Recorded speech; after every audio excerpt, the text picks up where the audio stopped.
My name is Bahman. I am originally Iranian, but I live in Melbourne, Australia. So since pandemic has started, I started doing these virtual lives and cultural talk on Meetup. I am also offering some paid virtual tours on my Facebook platform and other platforms as well. But every month, pretty much every month, we have a free cultural talk to cover lots of people. Uh, we got to engage other people as well, but most of the lives that I'm offering has something to do with Iran and or the countries around, the countries that I did guiding and been doing research about. And this one is one of them, virtual live of India Mughal heritage. We have done some other virtual lives, like virtual tour of Afghanistan, the Persian garden around the world, carpets, and virtual tour of Persepolis or virtual tour of Ukraine. For example, we always offer the recordings in our YouTube channel. So if you like to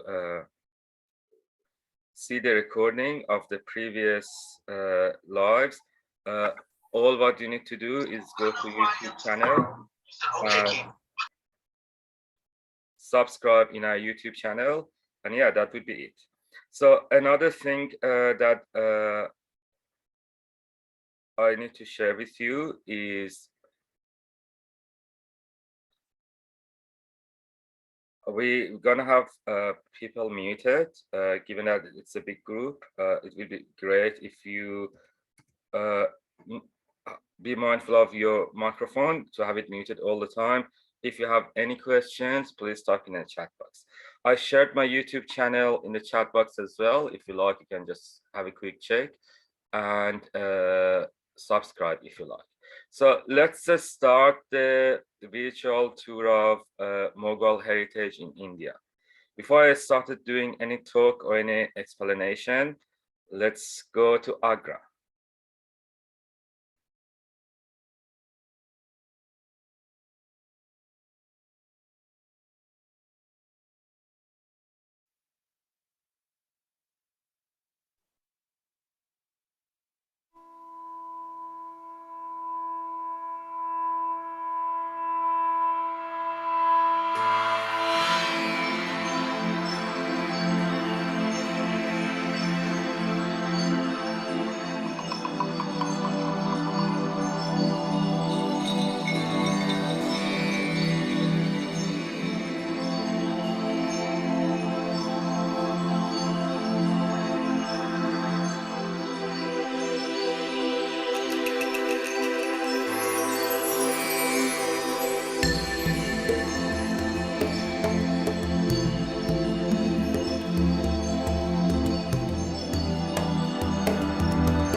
Taj Mahal is one of the most beautiful architectural buildings in the world that pretty much charm every single visitor, and the charm is not only for one-time visits.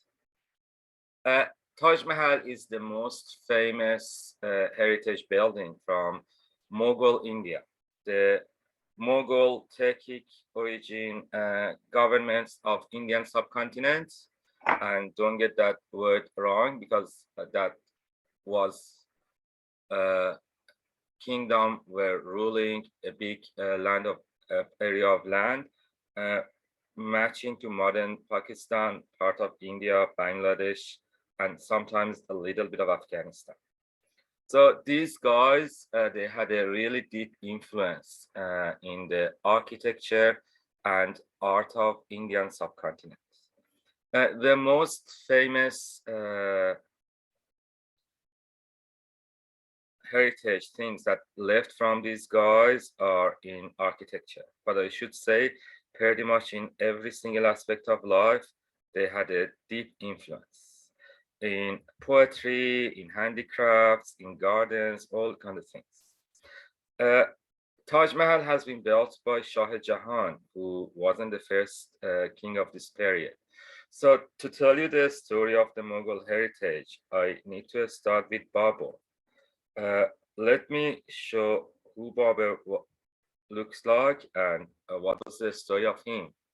Here you can see the young Babur when he's meeting another king close to city of Fergana in modern country of Uzbekistan, much further north than modern India. Babur was the descendant of Genghis Khan and Temur Lane, as he was claiming. And he had a really passionate mind about getting the power. He started his try to get power in that region, in southern part of Central Asia, northern Afghanistan, but he actually couldn't really make any progress to fight with the descendant of Temur Lane. He shortly thought of maybe he can raid towards Iran, further to the west, but in Iran, it used to be a very strong kingdom back those days, Safavid. That's why he started moving towards the south, towards Afghanistan and India. So to review the Mughal heritage, and Mughal is the Persian word for Mongol, and that's where this word comes from, Mughal. I want to take you to Kabul, the capital of Afghanistan, to have a look at the garden that Babur made in Kabul before he got into India. And actually, this garden is the starting point of this really deep and wealthy architecture and art heritage in this part of the world.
It was very hard to find a video from Babur Garden, given the situation of Afghanistan.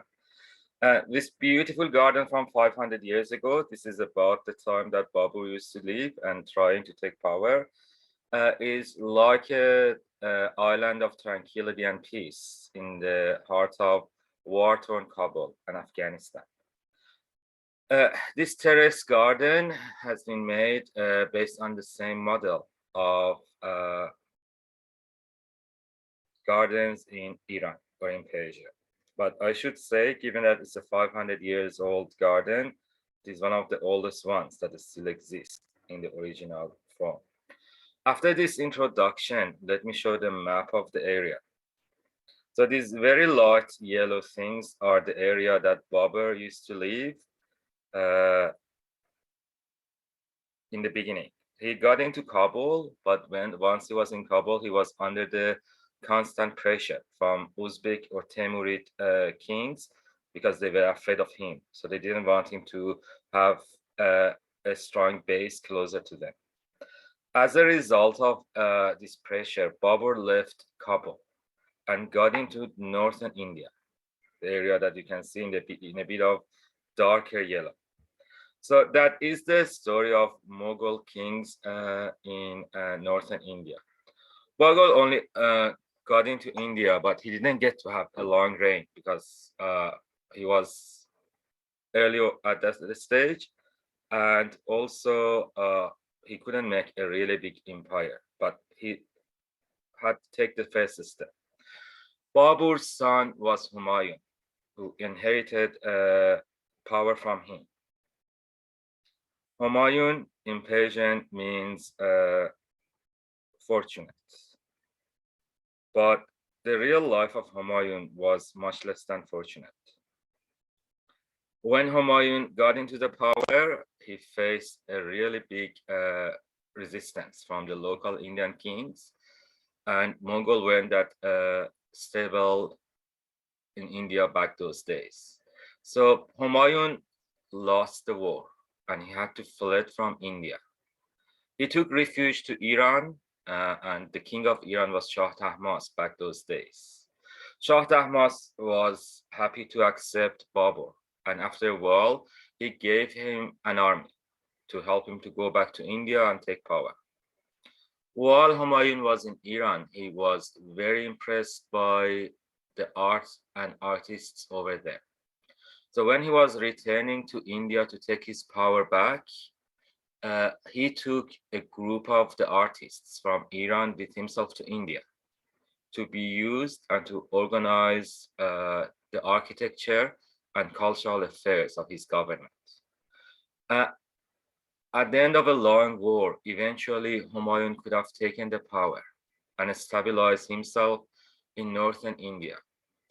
But less than a year from the time that he got into the power, he fell off the stairway and his head got hit to the wall and he passed away right away. So that was the story of Humayun, and also the way he could have retake his power, and he also introduced more of the Persian art. I should say these kings, in the time that they were in northern Afghanistan and Uzbekistan, they were still familiar with Persian art, but it was Humayun who reinforced that introduction from Persian art and architecture to Indian subcontinent, and that was the start of a long connection between Persian and Indian art that created this rich Mughal heritage. Humayun Tomb is the first majestic building from the time that we have Mughal heritage in India. It is located in Agra. It's a Persian garden, same as Taj Mahal and lots of other buildings. And the main difference is that usually in the Persian garden, in the center of the garden, we have a pavilion building for pleasure. But usually in lots of the Mughal gardens, not all of them, we have a tomb in the center of the garden to be in the center of the attention. But I should say the local people were using this tomb as a garden, like they were going and sitting next to the tomb of the kings and enjoying their time and their family back those days. Let me walk you around Humayun tomb. I'm using 360-degree photos so you can get a much better sense of the places. We have all the classic elements of Persian garden in Humayun tomb. We have the flow of the water. The flow of the water split the garden in 4 pieces. And this is the base of a gardening style with the name of Chahar Bagh, which means 4 gardens in Persian. And right in the center of the waterways, you can see these tomb with its amazing style on top of a deck, which overlooks the whole garden. So the style of this tomb at this stage is still very close to Persian architecture. These buildings has 8 corners, and is called Hasht Behesht in Persian, which means 8 paradise. And Hasht Behesht is referring to what in Quran is said about paradise that has 8 gates. Also, the entrance portal, the high entrance portal, is a very classic Persian thing, very popular to be used in the mosques and palaces and the dome. However, from here you can see some changes as well, and these chatteries that I'm showing with the cursor, these are the starting point of the changes. Also, back those days, the main material in the architecture were red sandstone, later to be changed by marble in Shah Jahan time. Humayun weren't lucky in his life, but he kind of get lucky in his death. So he had one of the most magnificent building of his time. Humayun's son was Akbar. Humayun turned out to be a little weak in the war as he lost the initial battle and he had to flee to India. And he only could have back to his power with the help of an Iranian king. But Humayun, who everyone believes that used to be the strongest king of this dynasty, were very decisive in politics and war. And he became the grandest king of Mughal heritage. Apart from stabilizing Mughals and taking lots of land, that I will show you the map again soon, Humayun started doing lots of influences in the architecture back his time. One of the main masterpieces of his time is the tomb of his dad, Humayun's tomb, but it's much more than that. So another very interesting architecture pieces is an abundant town right next to modern Agra, Fatehpur Sikri, where you can see some of the main artistic masterpieces of Mughal heritage back those days. Also, because of the stability that Humayun provided in Indian subcontinent, the India and Indian people started to getting richer and wealthier, and the art started growing. Yes, Chloe, it's wheelchair accessible. Another really interesting policy that Akbar was following is to have tolerance against the whole different religion. And he was married with some daughters of Hindu kings, and some people believe that it was under that influence. He even removed the Muslim taxes on non-Muslim jizya, and during his time, Muslims and Hindus, they become really close to each other. And that was another factor that influenced to the flourishing of the economy and art during his time. You can see a miniature painting. So one of the influences of the Persians in Mughal heritage, and again, as I need to impress, India were much less in flourishing of this style, is Mughal miniature, who had lots of influences from the local Indian art and created a very rich and wealthy form of miniature. You can see the picture of Akbar fighting and killing a king. And since the very ancient time, It's been a tradition for the kings, when it's peace, going to the hunting to show that they are fit and ready in terms if the war want to come. Here in the background, you can see an elephant. It wasn't easy to fit the whole picture in the whole painting in the picture. And actually, this elephant is one of the starting point of the introduction of the Indian element and Indian art into this into this art. After this, after Akbar, India started and Mughal heritage started to having a much more stabilized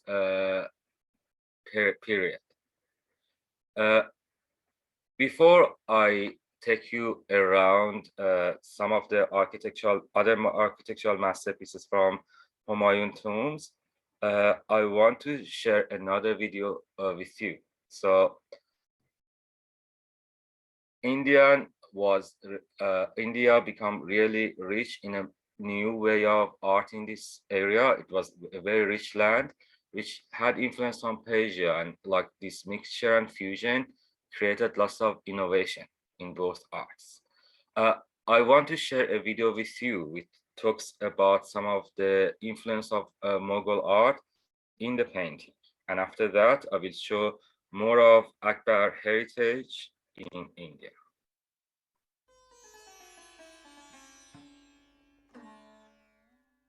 In the mid-1600s, Rembrandt created a series of drawings inspired by the elegant style of imperial Mughal paintings, especially those made at the court of his contemporary, the Emperor Shah Jahan. Painters working for the Mughal emperors perfected this vibrantly colorful art form in the late 16th and 17th centuries. Mughal paintings were made on cotton fiber-based paper. Artists used an opaque paint made of powdery pigment and water, bound with gum arabic. The paint was applied using brushes of squirrel or kitten hair. A painting was either completed by a single artist or made in a workshop in which one artist drew the composition and painted the main subjects, and others added details. After a painting was completed, the surface was burnished with an agate, a gemstone. This friction generated heat and pressure, giving the colors added depth and luminosity.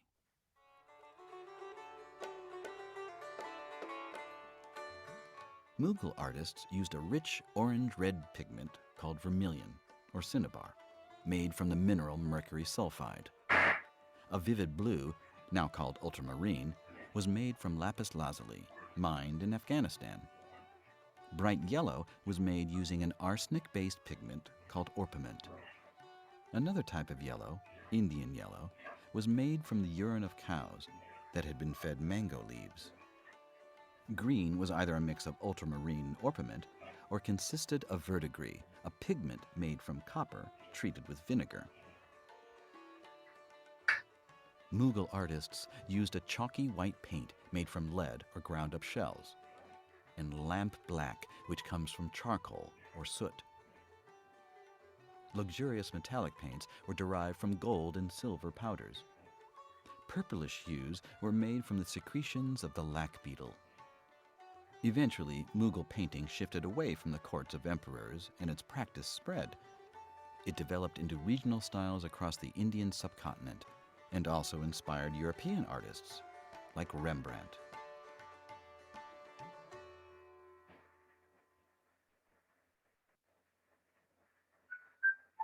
Mughal painting is rich in colors, as you could have seen. So the rich use of colors in a Mughal painting is really fascinating. Humayun tombs wasn't the only architecture masterpieces from Akbar's time. So we have a few different buildings in Agra mainly from his time that are, most of them are related to Akbar, but not necessarily from his time, but he is the person who has started those places. One of the most famous places is Agra Fort, where when you get into Agra Fort, you can see uh, a collection of different buildings, including the mosque and the halls and the palaces. Another one is Fatehpur Sikri, an abandoned city not far from modern Agra. Let me take you to Fatehpur Sikri, which being used mainly with red sandstone. You can see the entrance gate of this town and the entrance of the mosque, and also some of the rooms and areas around Fatehpur Sikri. Fatehpur Sikri has been built in Akbar's time, but it's been abandoned for a few different reasons. One of them was the lack of water. It's been abandoned in two periods. You can see the inside of the mosque, the inside of a shrine. First, when Akbar had his campaign towards Punjab, and after that, in 1635, it totally abandoned. It provides a great architectural masterpiece right next to Agra that people can go and see the amazing heritage from his time. Here you can see a creative use of chatris. That was one of the popular methods in Mughal heritage and one of the main differentiation points with the architecture that you can find in modern Iran and Uzbekistan nowadays.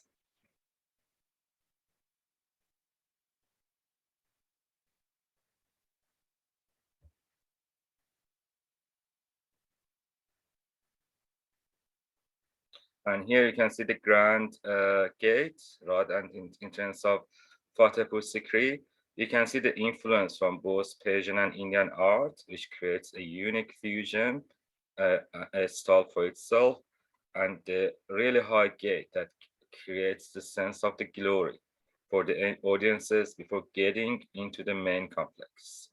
And here you can see the view of the towns around Fatehpur Sikri.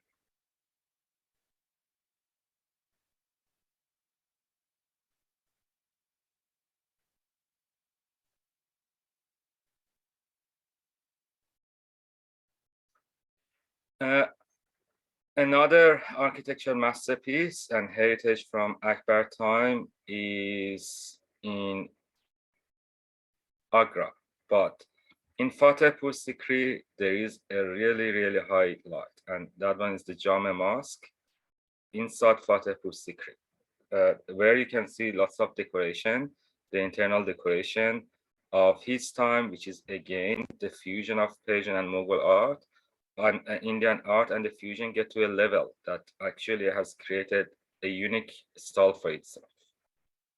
Still, you get to see the red as the dominant color. You get to see the influences of the mosque in Samarkand in modern Uzbekistan, and the mosque in Iran and the local style of the region.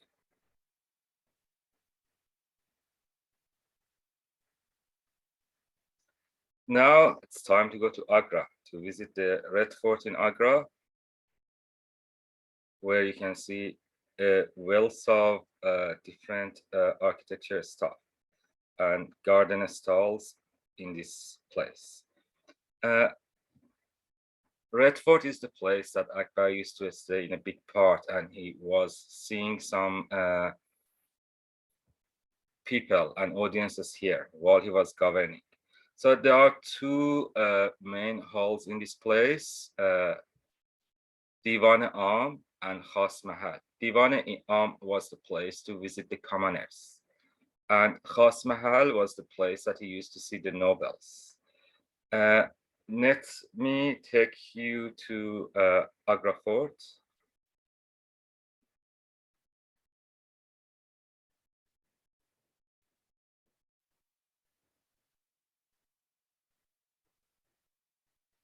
Here we are right inside the Red Fort of Agra, where you can walk around and visit different buildings that had remained from Akbar time, mainly Divan Am and Khas. Also, there is another beautiful mosque here, Nagina Mosque, which is out of marble, but it's not from Akbar time.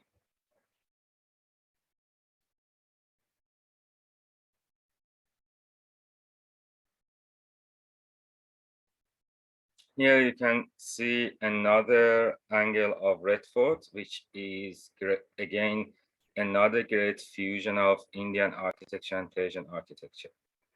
You can see a plan of a Persian garden, a Chahar Bagh, 4 symmetric gardens on 4 sides, with having water in the center.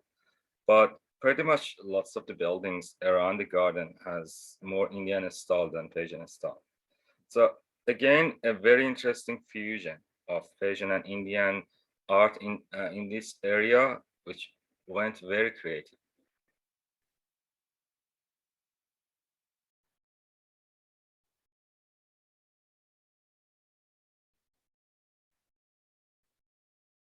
And now I want to take you to Divan Am. Am in Arabic, this is the word which has been borrowed in Arabic into Persian, Turkish, and Urdu, means commoners or general people. And it was the place that people used to come to visit Akbar, or if they have any governmental thing, they used to come to this hall to do what they need to do, or to ask what they wanted to ask. You can see a deep influence from Indian continent here in Divan Am, which probably makes sense because the locals belong to Indian culture. So when a building is designed to serve the common people, it had much influence from the local artistic style of the people on that time. Not far from Divan Am, you can see Khas Mahal. Khas means privileges or nobles, and that was the place that Akbar used to see the nobles and the governors and other kings. Khas Mahal is very important because of the decoration inside of it. It's got a really amazing interior design, which you can see here. And you can see the influence from Persian palaces and Hindi style, Rajpura style in the same time. The main elements, like in the facade, are marble, but also you can see that when it was going to the more private spaces in the early Mughal time, you could have seen much more influences from Persia. This is something to be removed as long as we get to the later stages in Mughal era.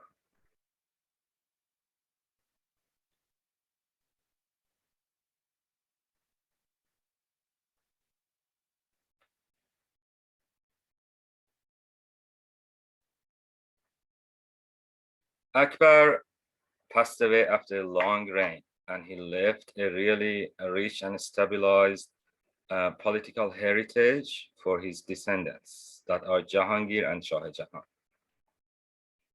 He had a big influence in setting a system, both governmental and artistical, in India that incorporate both the Mughal artists and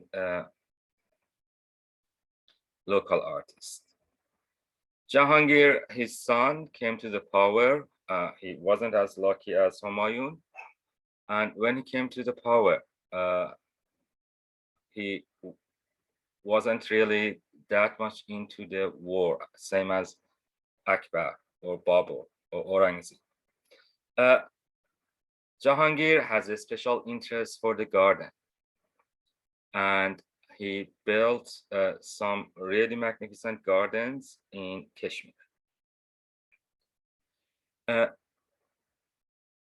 Here in this photo, you can see a painting from Indian kings that they depict Akbar, Jahangir, and Shah Jahan.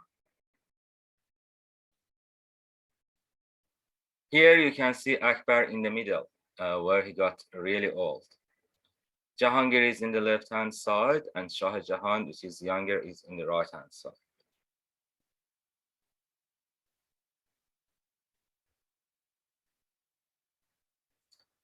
And here you can see Jahangir. Jahangir built a very beautiful tomb for his dad. Also, another important architecture building from his time is Tomb of Etemad-ud-Dawla, which is called as a baby Taj. Actually, Etemad-ud-Dawla's tomb provided the inspiration for Taj Mahal, later in Shah Jahan tomb. Here you can see the tomb of Akbar himself.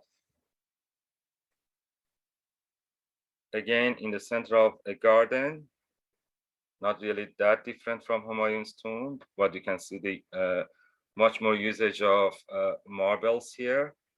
Also, you can see that this building started having some influences from the local arts, including not having a dome.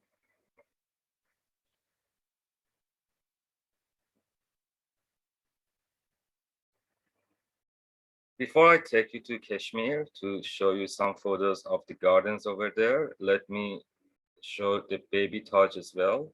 The tomb of Etemad-ud-Dawla that most people believe it was the inspiration for the architect of Taj Mahal to build that magnificent building.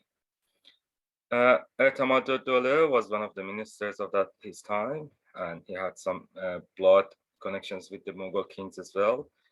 When he passed away, and in Akbar time, lots of artistic styles started flowing into the privileged people, also the publics. This tomb, which wasn't as magnificent of the tombs of the king, has been built for him. But here you can see the start of using marble and also certain details in the design that you can see a much magnificent style later in Taj Mahal. It's good to have this in mind when you see Taj Mahal, to see how this building transformed to the grand Taj Mahal in terms of a style. But let me take you to Kashmir at this stage and show you the beautiful Kashmir gardens. So in Srinagar, the capital city of Kashmir, there is a beautiful lake, Dal Lake, and around the lake you can see few beautiful gardens, including Nishad Garden and Shalimar Garden, the most famous ones. Today, I want to take you to Nishad Garden, where you can see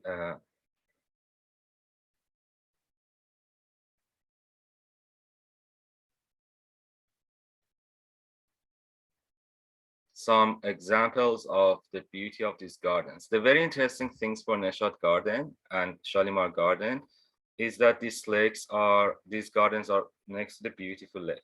So usually the Persian gardens are walled, they are enclosed. You cannot see anywhere outside the garden because here in Kashmir we have the view of the lake.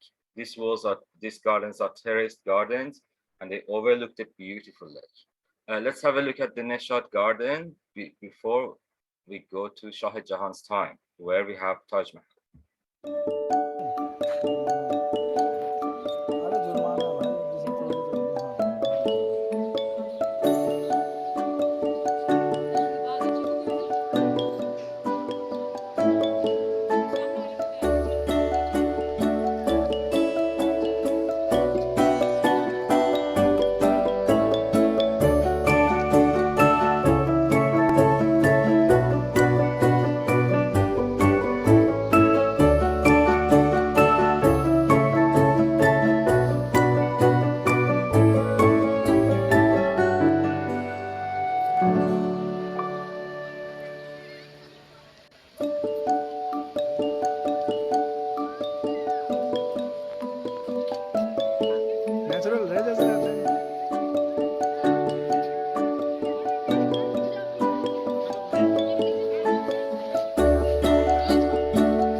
Kashmir is a mountainous place and it's got a different climate.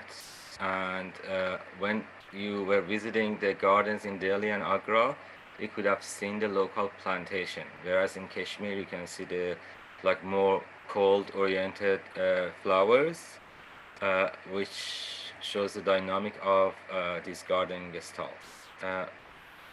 During Akbar and Jahangir, India became a really rich country. It was actually the richest country in the world.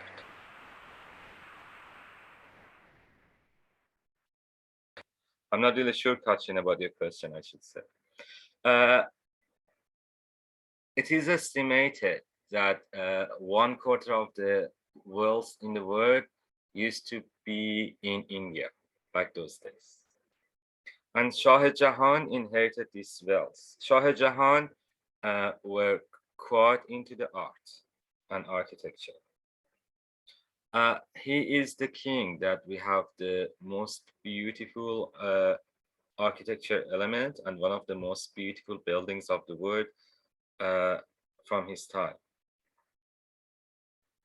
His love story with Mumtaz Mahal is famous, and actually he built Taj Mahal for her wife, Mumtaz Mahal. You can see one of the old paintings from him, Shah Jahan, and Taj Mahal, his favorite wife.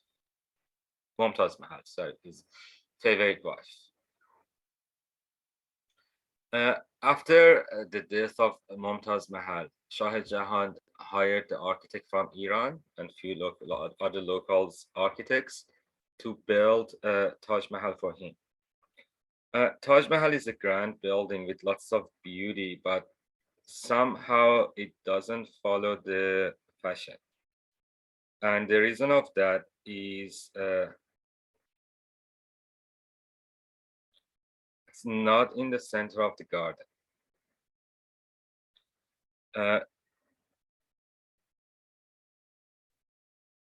It's been some talks why Taj Mahal is like that, why Taj Mahal doesn't have that focus. Like, let's say if you go to Akbar's tomb or if you go to Humayun's tomb, we can see that the building of the mausoleum is right in the center of the garden, whereas it's not the case in Taj Mahal. Taj Mahal, the mausoleum is right next to Yamuna River. In the recent decades, with more excavation in the areas on Taj Mahal, we realized that actually Taj Mahal used to have another symmetrical building, a dark building that used to be the residential place for Shah Jahan in the other side of the river, where he could have seen Taj Mahal, the tomb of his favorite wife, every morning or every day. You can hear, we are here in Taj Mahal, and you can see the mausoleum of Mumtaz Mahal. All the Indian gardens during the British rule, they had a bit of influence from British garden, and that's why you can see this large area of lawn here. During the Indian king, these gardens used to have much more trees, and also they used to have some open spaces for the army when they wanted to camp.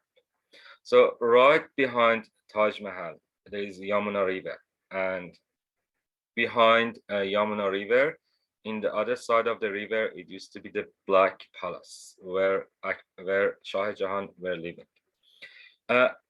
It is thought that from Taj Mahal, it's been a really nice reflection into the water of the river. So the view was seeing the Taj Mahal from Shah Jahan's palace and its reflection. And it is said that it's been lots of orange and jasmine trees around the Shah Jahan palace. So just imagine that you are in the early morning, you are watching this beautiful building that reminds your love of life. You see the reflection of the building in the water and you get the aroma of the jasmines and orange blossoms. That was probably the reason that Shah Jahan built this beautiful building here. Another important influence from Shah Jahan is his capital, Shah Jahanabad, which nowadays is called as Old Delhi. And it's the place that you can see the Red Fort of Delhi.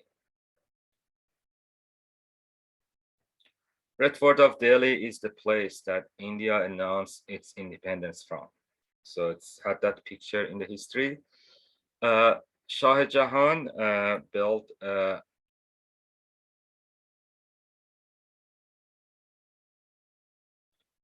Old Delhi and Red Fort and the palaces back those days. And he had a focus to be mainly based in Delhi. Let me show you the entrance of the Red Fort that reminds the independence of India.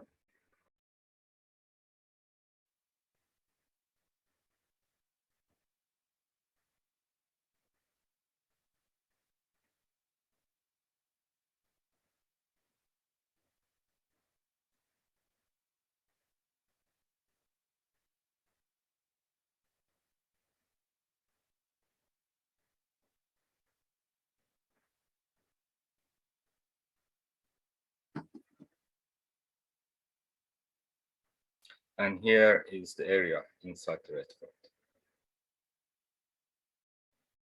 Fort. There are few interesting architecture elements in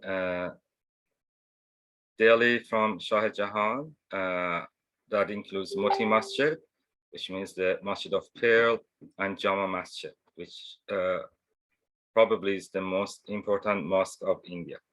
Let me show you the Jama Mosque.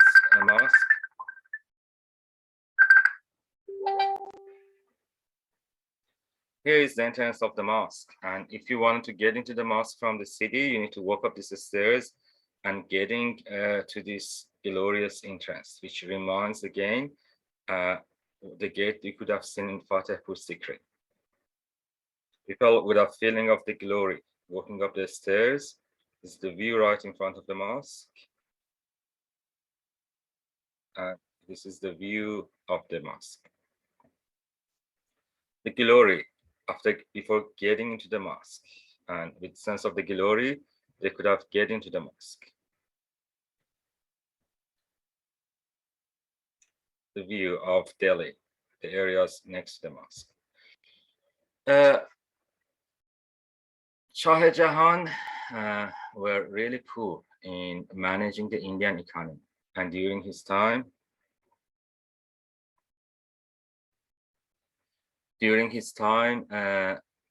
India became very poor and broken.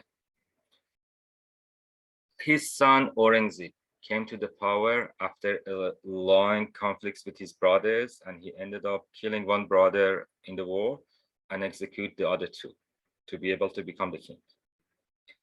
Aurangzeb was more related to the religion, and he banished all the religious tolerance of the kings before his time. However, he was really good at war, and during his time, Mughal kings, they reached to the climax of the power in terms of having lots of lands. Let me show you the map of Mughal king in Aurangzeb time. So these orange part are the areas that are in the southern India that Aurangzeb joined to in India. So he was the king of a big part of the mainland, modern India, Pakistan, part of Afghanistan, and Bangladesh. His intolerance and strict rules created the cracks in his power in India. The last things that I want to show you before ending this tomb, and actually Aurangzeb is the last king that we have some proper architecture, mainly in Lahore in modern Pakistan, is a video about the jewelry, which is the peak of the Mughal handicrafts. After that, I will talk more about Aurangzeb and his heritage in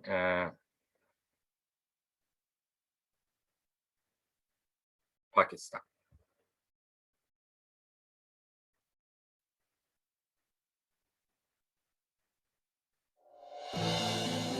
This collection of jewels dates to nearly 500 years ago. It really is an old Maharaja's treasure. This goes back to Mughal India.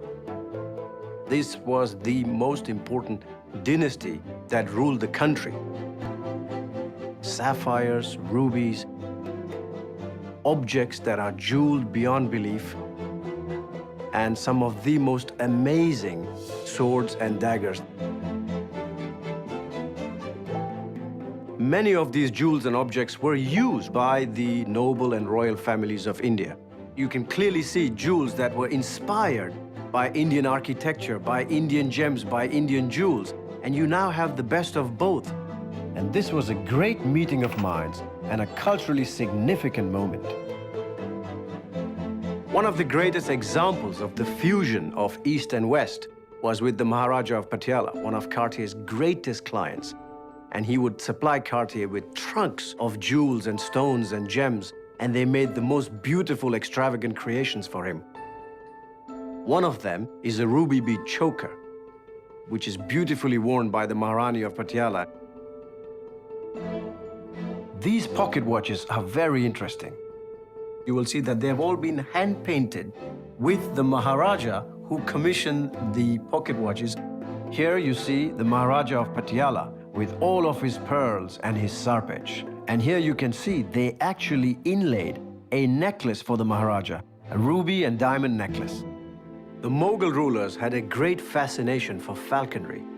You will see that many of these important jeweled birds and falcons were part of Mughal treasures. And the collection has one very important green enamel diamond bird, and you can see there's an emerald bead hanging from its beak. It's absolutely fabulous. This is the Nizam diamond necklace. Nizam for the Nizam of Hyderabad, who in his time was one of, if not the richest men in the world. This is the necklace that the Nizam wore, and it comprises over 100 carats of diamonds. This amazing natural pearl necklace by Cartier. Cartier used to actually travel to India and to the Middle East to buy natural pearls. That was the source. And here you have this pearl necklace with an incredible graduation of size, going down to almost 12 millimeters. I love the diamonds in the collection because I love diamonds. This is a 52-carat D-color flawless diamond, as pure as can be. And it originates from the Golconda mines, the earliest diamond mine known to man. There was so much fusion between the Maharajas and the big houses in Paris and London, where they were recreating jewels, recreating old spinels and old jade amulets and emerald beads and diamonds into deco jewels.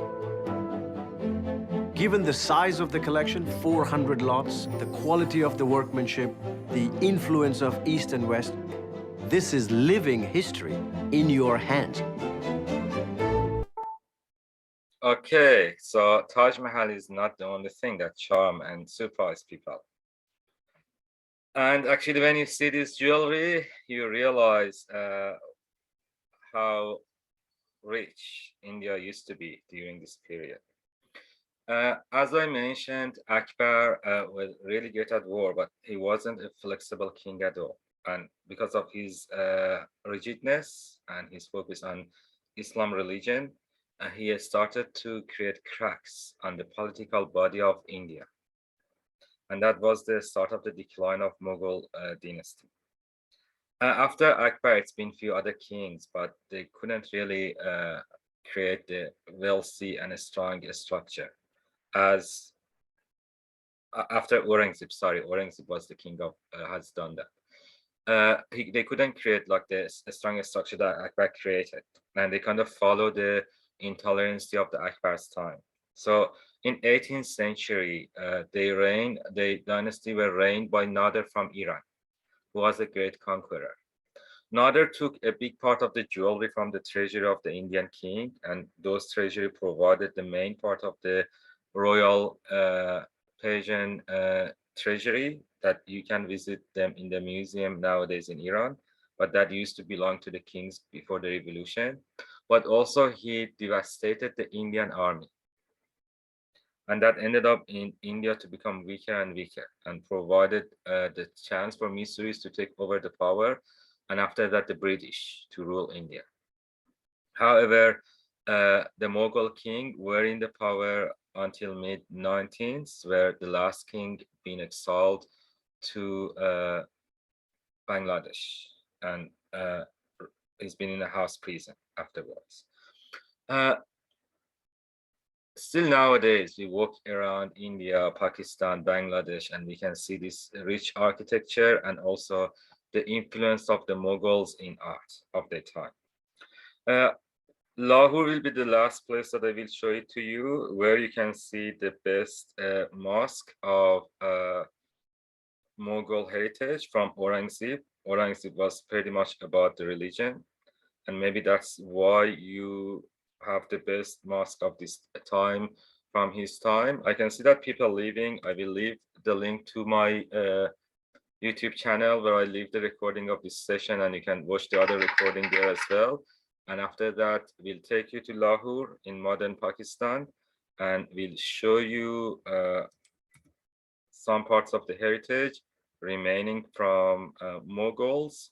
And the highlights of this part is from Aurangzeb.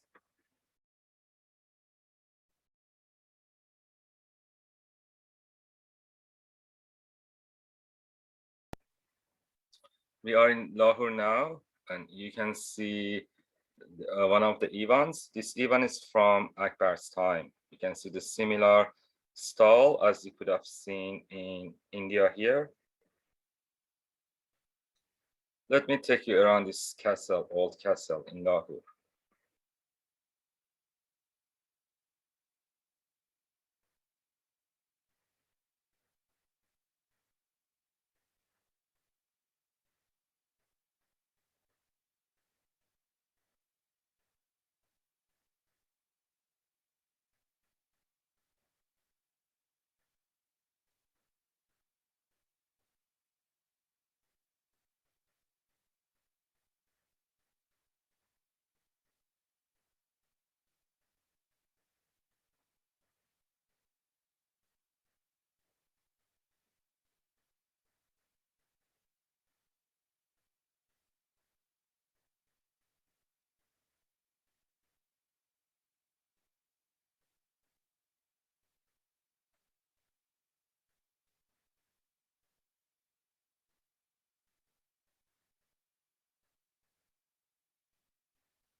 And walk around this amazing complex.